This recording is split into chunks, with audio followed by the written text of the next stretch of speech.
Hi friend, welcome back to our channel. ఈరోజు కూడా ఒక మంచి టాపిక్తో మీ ముందుకు వచ్చేసానండి. మీరు చిన్న విషయాలను పెద్దవిగా ఆలోచించడం, గతాన్ని మళ్ళీ మళ్ళీ గుర్తు చేసుకోవడం, భవిష్యత్తు గురించి ఎక్కువగా టెన్షన్ పడటం చేస్తుంటే ఈ వీడియో మీకోసమే. మనలో చాలామంది ఒక చిన్న విషయం జరిగినా దాన్ని మళ్ళీ మళ్ళీ గుర్తు చేసుకుంటూ ఉంటాం.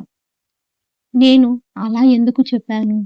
వాళ్ళు నన్ను తప్పుగా అర్థం చేసుకున్నారేమో, రేపు ఏమవుతుందో, ఇలా ఒక ఆలోచన మరో ఆలోచనగా మారుతుంది. ఇదే ఓవర్ థింకింగ్.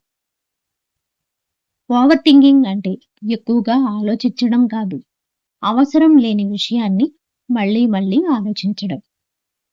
ఈరోజు మనం ఓవర్ థింకింగ్ ఆపడానికి సులభంగా చేయగల 8 మార్గాలు తెలుసుకుందాం.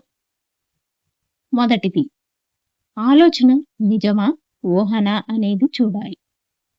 మొదట మీకు మీరే ఒక ప్రశ్న అడగాలి. ఇది నిజంగా జరిగిన విషయమా, లేక నేను ఊహించుకుంటున్నానా అని. చాలాసార్లు మనం ఊహలతోనే టెన్షన్ పడిపోతూ ఉంటాం. నిజం ఏమిటంటే మనకు పూర్తి సమాచారం ఉండదు. కాబట్టి ప్రతి ఆలోచనను నమ్మకూడదు. ఆలోచన అంటే నిజం కాదు. రెండవది, 555 రూల్ ఉపయోగించండి. మీకు ఒక విషయం గురించి ఎక్కువగా టెన్షన్ ఉంటే ఈ 3 ప్రశ్నలను మీకే మీరే అడగండి.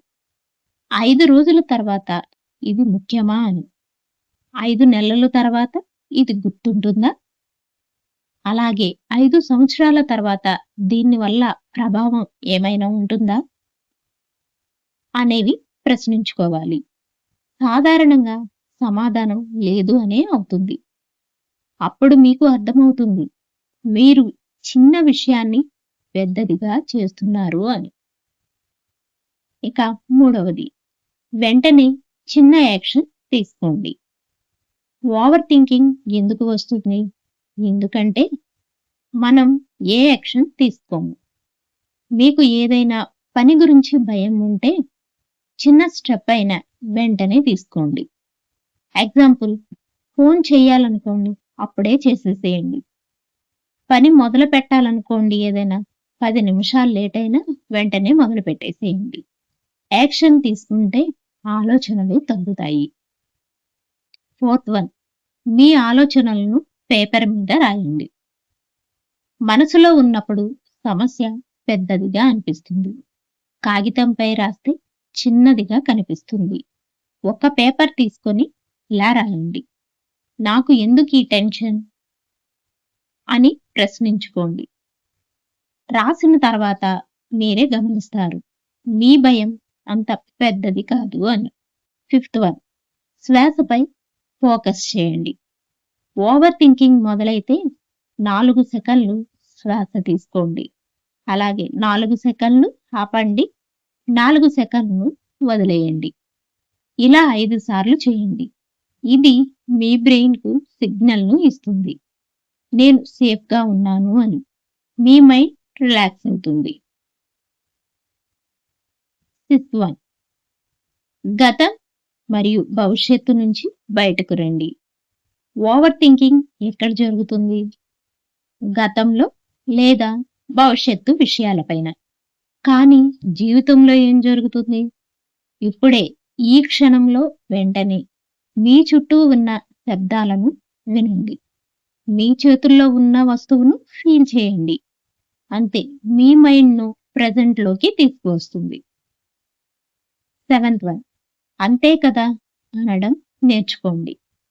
కొన్ని విషయాలు జరిగినప్పుడు మనసులో చెప్పుకోండి, సరే అంతే కదా. అందరూ తప్పులు చేస్తారు, అందరూ కొన్నిసార్లు జడ్జవుతారు, ఇది జీవితంలో భాగమే అని. గుర్తుంచుకోండి, ఓవర్ థింకింగ్ అంటే మీరు బలహీనులు కాదు అని. అది మీ బలహీనత కాదు అని. మీరు ఎక్కువగా జాగ్రత్తగా ఉండే వ్యక్తి అన్నమాట. కానీ ప్రతి ఆలోచనను పట్టుకొని కూర్చోకండి. కొన్ని విషయాలను వదిలేయండి, కొన్ని విషయాలకు యాక్షన్ తీసుకోండి, మిగతాది దేవుడిపై వదిలేయండి. మీ మనసు ప్రశాంతంగా ఉంటే మీ జీవితం కూడా ప్రశాంతంగా ఉంటుంది. ఓవర్ థింకింగ్ ఆపడానికి సులభమైన మార్గాలు ఇప్పుడు తెలుసుకున్నాం కదా! మీ మనసును ప్రశాంతంగా ఉంచండి. ఇలాంటి మోటివేషనల్ మరియు సెల్ఫ్ గ్రోత్ వీడియోలు కావాలంటే ఛానల్‌ను సబ్స్క్రైబ్ చేయండి. వీడియో నచ్చితే లైక్ చేయండి. మంచి టాపిక్‌తో మళ్ళీ మీ ముందుకు వస్తాను. అంతవరకు సెలవు. Thanks for watching.